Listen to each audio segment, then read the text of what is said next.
Good morning students, welcome to SST So Simple tutorial. In the previous class, we read about the types of federations. Today's topic is what makes India a federal country. So all of you open page number 16 of your textbook. Before I start the lesson, I want to tell you that the term federation is not used anywhere in our constitution. The constitution describes India as a union of states.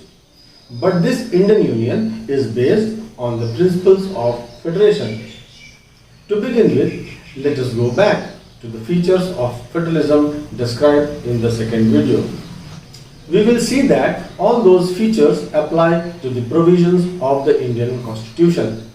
So let us see them one by one. In a federation, there are two or more levels of government.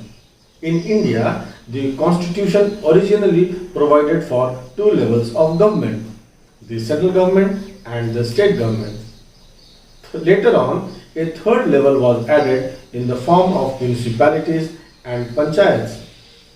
The central government is also called the union government and the third level the local government. These different levels enjoy separate jurisdictions. The Constitution clearly provides for a threefold distribution of legislative powers between the union and the state governments. It contains three lists called Union List, State List and the Concurrent List. You can see this in the slide. What is Union List? This list includes subjects of national importance such as defense of the country, foreign affairs, banking, communications and currency, as you can see in the slide. Why are these subjects included in this list? They are included in this list because we need a uniform policy on these matters throughout the country. Who can make laws in these subjects? The central government can only make laws relating to the subjects mentioned in this list. Let us see the next list, that is the state list. The state list contains subjects of state and local importance such as police, trade, commerce, agriculture and irrigation. The state government alone can make laws relating to the subjects mentioned in the state list. The third list, that is the concurrent list, includes subjects of common interest to both the union as well as the state governments, such as education, forest, trade unions, marriage, adoption and succession.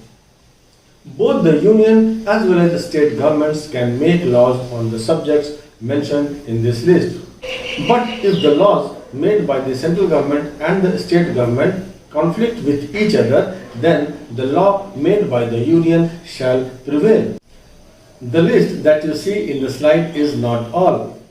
There are about 98 subjects in the union list, 62 subjects in the state list and 52 subjects in the concurrent list. Then there are some subjects like computer software.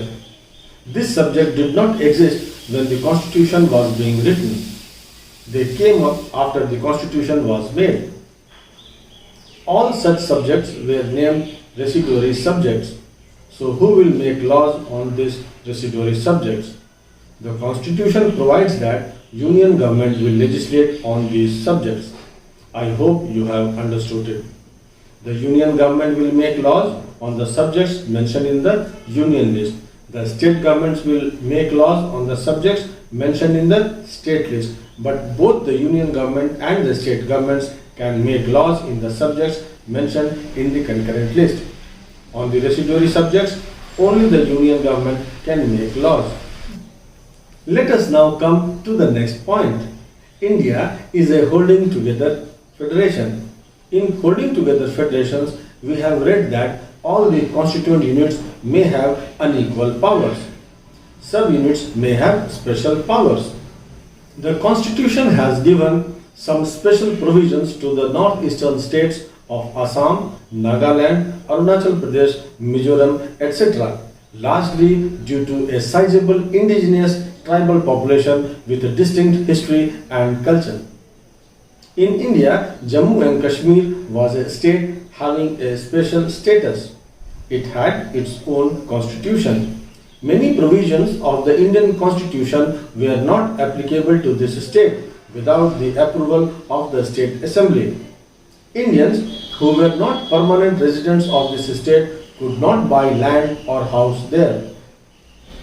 You may be surprised why I am using the word Jammu and Kashmir was or it had its own constitution. This is so because things have changed after 31st October 2019. The state of Jammu and Kashmir no more enjoys a special status and also it is no more a state. It is now divided into two union territories. Union territories of Jammu and Kashmir and Union territory of Ladakh. These are the recent developments, so they are not mentioned in your book, but you must know the present status. Let us see the next point. There are some units of the Indian Union which enjoy very little power. There are areas which are too small to become an independent state, but could not be merged with any of the existing states. Think, even if you wish, how can you merge Andaman Islands and the Lakshadweep with any state? These areas like Chandigarh or Lakshadweep are called union territories. These territories do not have the powers of the state. They are directly administered by the center. But see the case of Delhi. Delhi has a legislative assembly.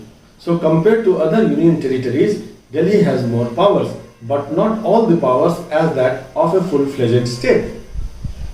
The next feature that makes India a federal country is the procedure of amendment of the constitution.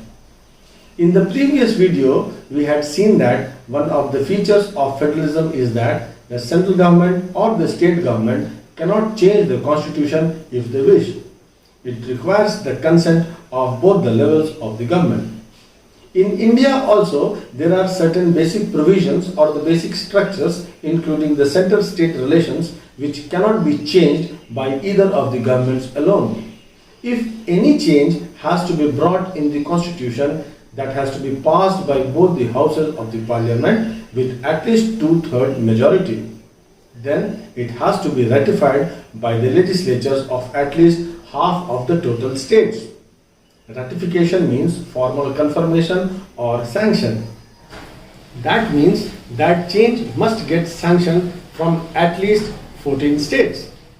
We have 28 states, so half of it means 14 states. Okay. Thus, the consent of both the levels are required here.